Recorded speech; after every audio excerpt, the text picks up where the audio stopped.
সারা রাজ্যে ডিজিটাল অ্যারেস্টের নামে প্রতারণার ঘটনা বেড়েই চলেছে। সেই ধরনের একটি প্রতারণা চক্রের সঙ্গে যুক্ত থাকার অভিযোগে এক ব্যক্তিকে গ্রেপ্তার করল পুরুলিয়া সাইবার ক্রাইম থানার পুলিশ।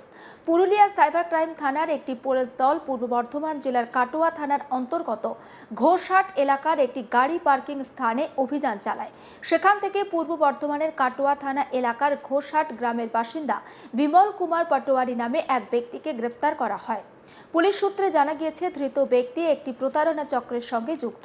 কখনো নিজেকে কেন্দ্রীয় গোয়েন্দা সংস্থা সিবিআই ইডির আধিকারিক হিসাবে পরিচয়, তো আবার কখনো রাজ্যের উচ্চপদস্থ আধিকারিক হিসাবে নিজেকে পরিচয় দিত অভিযুক্ত। এভাবে দিনের পর দিন ফেক কল করে সাধারণ মানুষকে ট্র্যাপে ফেলে লক্ষ লক্ষ টাকা হাতিয়ে নিত। ঠিক সেভাবেই ডিজিটাল অ্যারেস্টের ভয় দেখিয়ে পুরুলিয়ার বলরামপুর থানার এলাকার এক বাসিন্দার কাছ থেকে প্রায় 18 লক্ষ টাকারও বেশি প্রতারণার মাধ্যমে হাতিয়ে নেয় সে। এই ঘটনায় প্রতারিত ব্যক্তি পুরুলিয়া সাইবার ক্রাইম থানায় অভিযোগ দায়ের করলে পুলিশ তদন্ত শুরু করে। তদন্তে যে খবর পাওয়া যাচ্ছে বা সূত্রের ভিত্তিতে কাটোয়া থানা এলাকায় অভিযান চালিয়ে অবশেষে ওই অভিযুক্তকে গ্রেপ্তার করেছে পুলিশ। পুলিশ জানিয়েছে, গ্রেপ্তার হওয়া ধৃতকে শনিবার পুরুলিয়া জেলা আদালতে পেশ করা হয়। গোটা ঘটনা খতিয়ে দেখতে তদন্ত চালাচ্ছে পুলিশ।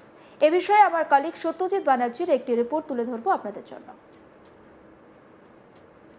কল এবং সেই ভিডিও কলে কোনো উচ্চপদস্থ আধিকারিকের বেশে বসে থাকা ওপার থেকে কেউ বলতো যে আপনাকে ডিজিটাল অ্যারেস্ট করা হয়েছে।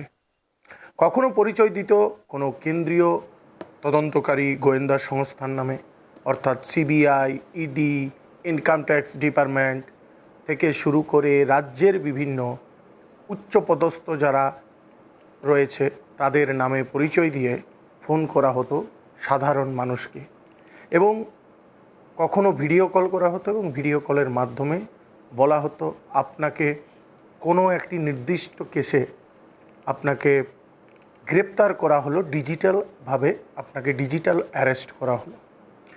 তারপরেই হতো আসল খেলা।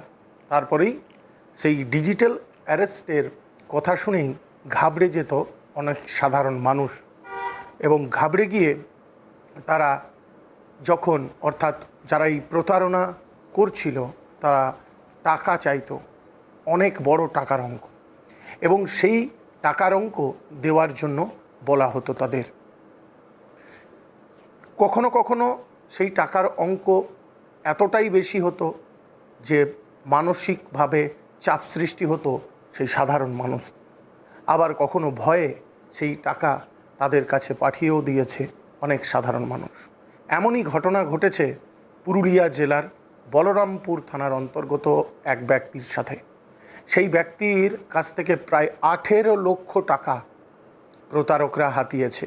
বারবার করে আমরা ইতিপূর্বেই জেলা পুলিশের পক্ষ থেকে বিভিন্ন প্রচার মাধ্যমে প্রচার করতে দেখেছি, ডিজিটাল অ্যারেস্ট বলে কিছু হয় না, ডিজিটাল অ্যারেস্টের নামে প্রতারণার শিকার হবেন না। কিন্তু তারপরেও কিছু কিছু সাধারণ মানুষ যারা নিত্যদিন কর্মব্যস্ততার মধ্যে দিয়ে থাকে তারা এই ডিজিটাল অ্যারেস্টের ফাঁদে পড়ে যায়। কিন্তু পুলিশি তৎপরতায় সাইবার ক্রাইম যে থানা রয়েছে পুরুলিয়া জেলার, সেই সাইবার ক্রাইম ডিপার্টমেন্টের পক্ষ থেকে তদন্ত শুরু করা হয়, এবং দীর্ঘদিন ধরে সেই তদন্ত চলার পর তারা পূর্ব বর্ধমানের এক বাস স্ট্যান্ড বা কোনো যানবাহনের স্ট্যান্ড এলাকা থেকে ধরতে পারে ওই প্রতারককে। নিয়ে আসা হয় তাকে পুরুলিয়া সাইবার ক্রাইম থানায় তাকে জিজ্ঞাসাবাদ করা হয়। জিজ্ঞাসাবাদ করার পর অসঙ্গতি মেলে, এবং যখন বুঝতে পারে পুরুলিয়া জেলা পুলিশ বা পুরুলিয়া সাইবার ক্রাইম থানার পুলিশ যে এই সেই ব্যক্তি যে এই ডিজিটাল অ্যারেস্টের নামে বহু মানুষকে প্রতারণা করেছে, বহু মানুষের কাছ থেকে তাদের কষ্টের টাকা হাতিয়ে নিয়েছে, ঠিক তখন তাকে গ্রেপ্তার করা হয় অফিসিয়ালি এবং পুরুলিয়া জেলা আদালতে তোলা হয়। আমরা ইতিপূর্বে জামতারা গ্যাংয়ের কথা অনেকবার শুনেছি। আধার লিঙ্ক করার নামে, কখনো বা ব্যাংকের বিভিন্ন নথিপত্র ঠিক করার নামে টাকা নেওয়া হয় তাদের বিভিন্ন সাধারণ মানুষের কাছ থেকে। ওটিপি চাওয়া হয়, সেই ওটিপি বললেই ব্যাংকের টাকা ফাঁকা হয়ে যায়। কিন্তু বারবার প্রচার করার ফলে বা প্রশাসন পুলিশের উদ্যোগে এই ধরনের প্রতারণার শিকার হওয়ার হাত থেকে সাধারণ মানুষ এখন অনেকটাই বেঁচে গেছে। তাই নতুনভাবে এখন শুরু করেছে প্রতারকরা বিভিন্ন ফাঁদ, এবং সেই ফাঁদে পা দিচ্ছে অনেক সাধারণ মানুষ। সারাদিন কর্মব্যস্ততার মধ্যে থাকে, সেই কর্মব্যস্ততার মধ্যে সাধারণ যারা খেটে খাওয়া মানুষ বা সাধারণ মধ্যবিত্ত ঘরের যারা সাধারণ ব্যক্তি, যাদের এই কোর্ট, যাদের মামলা বা পুলিশ আদালত এই সব নিয়ে যারা এক ক্রোশ দূরে থাকে, সেই সব ব্যক্তিদের যখন বলা হয় যে আপনাদের নামে কোনো মামলা হয়েছে বা অমুক মামলায় আপনারা জড়িয়ে আছেন, তখন তারা অবশ্যই ভীত সন্ত্রস্ত হয়ে পড়ে। এবং এই ভয়কে কাজে লাগিয়েই কিন্তু বারবার করে প্রতারণা করে প্রতারকেরা। এরকম ঘটনা এর আগেও দেখা গেছে। এর পরে কতটা এই ঘটনার সম্মুখীন হতে হবে সাধারণ মানুষকে তা জানা নেই। তবে পুলিশই এই তৎপরতার মধ্যে দিয়ে এই গ্রেপ্তারি অনেক ঘটনাকে পেরিয়ে আসার সাহায্য করবে। অর্থাৎ এই ব্যক্তিকে জিজ্ঞাসাবাদ করে বা তদন্ত আগে নিয়ে গিয়ে সাইবার ক্রাইম পুলিশ বা পুরুলিয়া জেলা পুলিশ ইতিপূর্বে ঘটে যাওয়া অনেক প্রতারণার ছক বা অনেক প্রতারণার সুরাগ পেতে পারে।